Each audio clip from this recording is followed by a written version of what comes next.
أرسنال اكتسح مانشستر سيتي. أرسنال كسب سيتي 5-1 في أكبر وأتقل خسارة لجراديولا في تاريخه التدريبي. كل خسايره الكبيرة قبل كده كان بيبقى آخرها 4، والأول مرة يدوق طعم الخمسة. استغربت جدا وأنا بتفرج على التحليلات بعد الماتش إن كلها بتتكلم على جراديولا ومانشستر سيتي ومشاكلهم، ومحدش بيتكلم عن الفرقة اللي شايلتهم الخمسة. فأنا بصراحة مش هتكلم عن مانشستر سيتي كتير في الحلقة دي، كلنا شايفين مشاكلهم إيه ومحدش بصراحة عارف إيه حلها. ولكن الحاجة الوحيدة اللي هقولها وأسوأ حاجة في الموسم بتاع مانشستر سيتي ده، إنهم بالخمس تجوان اللي دخلوا فيهم من أرسنال بقى داخل فيهم في الدوري إجوان أكتر من مانشستر يونايتد. أيوة والله بجد، تخيلوا مانشستر سيتي دخل فيه جوان أكتر من مانشستر يونايتد، الفرقة اللي مستواها بجد مسخرة ودفاعهم اللي أقوى مدافع فيه هو هاري ماجواير.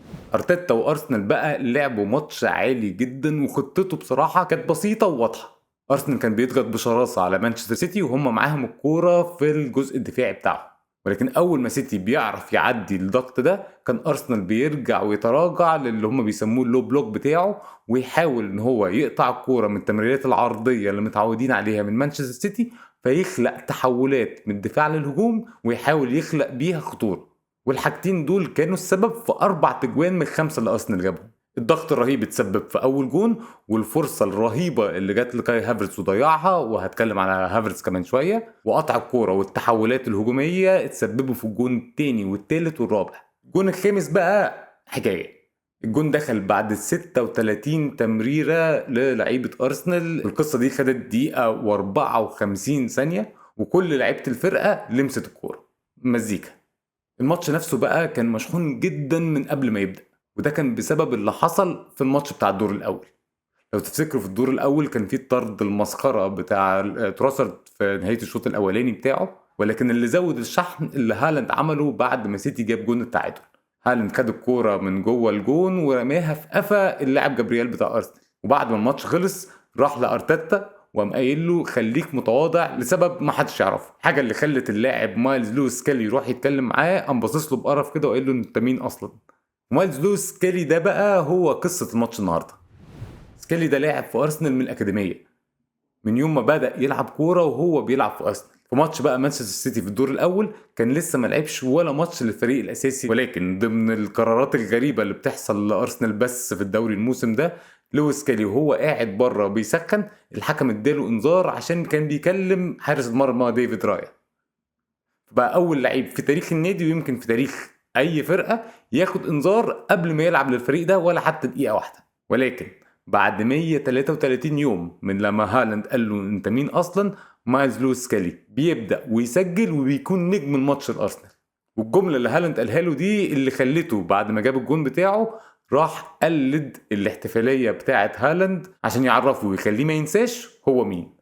بالجون اللي سكالي جابه والجون الاخير بتاع ايتن وناري بقى لاول مره من ابريل سنه 2007 اتنين لعيبه سنهم 18 سنه او اقل يسجلوا في نفس الماتش لفرقتهم في الدوري. ولاي نادي بصراحه انه يطلع 2 لعيبه زي دول بجد نجاح غير عادي للاكاديميه، وبيوفر للنادي حاجه بتاعت 150 مليون.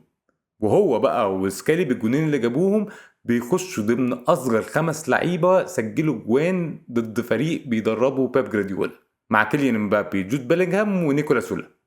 مش شله وحشه خالص يكونوا في وسطها. والواد نوانيري ده ممكن يكون انقاذ لارسنال، بالذات بعد اصابه بوكايو ساكا، لان هو دلوقتي اكتر لاعب في الفريق شبهه. وتخيلوا بقى ان 2 لعيبه بس في كل دوريات اوروبا تحت سن 18 سنه مسجلين لفرقهم اكتر من جونين. الاول لامين يامال مسجل 10 لبرشلونه، وايثن نواناري اللي مسجل 7 لارسنال. ومش في بطولات عبيطه، نواناري مسجل 3 في الدوري وواحد في دوري الابطال. الاقوى بقى ان يامال مسجل ال10 بتوعه في 2324 دقيقه، نواناري مسجل 7 في 647 دقيقه بس، يعني جون كل 92 دقيقه. بص انا مش هاجي اقعد هنا واقول لكم ان نواناري احسن من يامال، ولكن اللي عايز يقول كده انا مش هعترض. وتخيلوا بقى ان لو نوانيري عرف انه يسجل 3 اجوان في ال8 ماتشات الجايين لارسنال، هيبقى اكتر لاعب في تاريخ دوري انجلترا يكون مسجل اجوان قبل ما يتم 18 سنة. نيجي بقى لكاي هافرتز. من الصيف اللي فات وكل الناس بتتكلم ان ارسنال محتاج مهاجم هداف، وانا بصراحة مع الكلام ده. وانا عارف ان الكرة اللي ضيعها في الشوط الاول بصراحة وحشة جدا، ولكن مش متضيعش. ياما شفنا مهاجمين وهدافين واحسن لعيبة في التاريخ بتضيع فرص زيها واسهل، لكن مش هو ده المقياس للاعب زي كاي هافرتز. لان من الاخر هافرتز مش هداف، وغالبا عمره ما هيكون هداف، ولكنه مش بطال. الموسم اللي فات كان مسجل في كل البطولات 14 جون. الموسم ده واحنا لسه فاضل فيه 3 شهور على الاقل، هافرتز معدي رقمه بتاع الموسم اللي فات ومسجل 16 جون لحد دلوقتي. لكن اهميته الكبيره هي في طريقه لعبه وطريقه ارتيتا لاستخدامه في الخطه بتاعته. لاعب مهم جدا جدا للطريقه اللي ارتيتا عايز يلعب بيها. هافرتز خلص الماتش عامل 24 تمريره صح من اصل 25، كسبان 3 التحامات من الاربعه اللي دخلهم، مسجل جون وصنع جون، ومضيع فرصه ممكن ما تضيعش. بس على الناحيه التانيه بقى ايرلينج هالاند اللي هو هداف احسن من هافرتز يعني مليون الف مره، خلص الماتش بجون بس بتمريرتين 2 بس صح من اصل 5.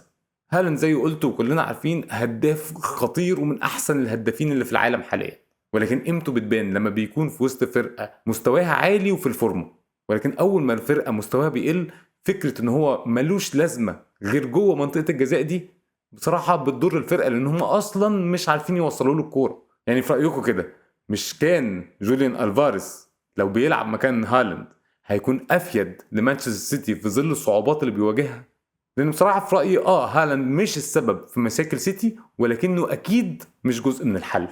وارجع تاني واقول ارسنال محتاج مهاجم، ولكن الموسم اللي فات ارسنال كان مسجل اجوان اكتر من مانشستر سيتي حتى وهالاند عامل موسم تهديفي للتاريخ. والموسم ده وكمان مع اصابه هداف الفرقه وهو بوكايو ساكا، ارسنال مسجل 7 اجوان بس اقل من ليفربول، ومحمد صلاح في احسن فورمه تهديفيه له في تاريخه.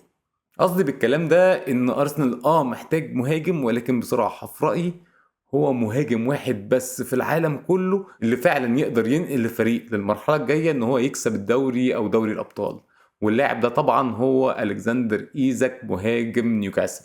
ولكن صفقة زي دي بالذات لملاك نيوكاسل تكاد تكون مستحيلة، ولا ممكن؟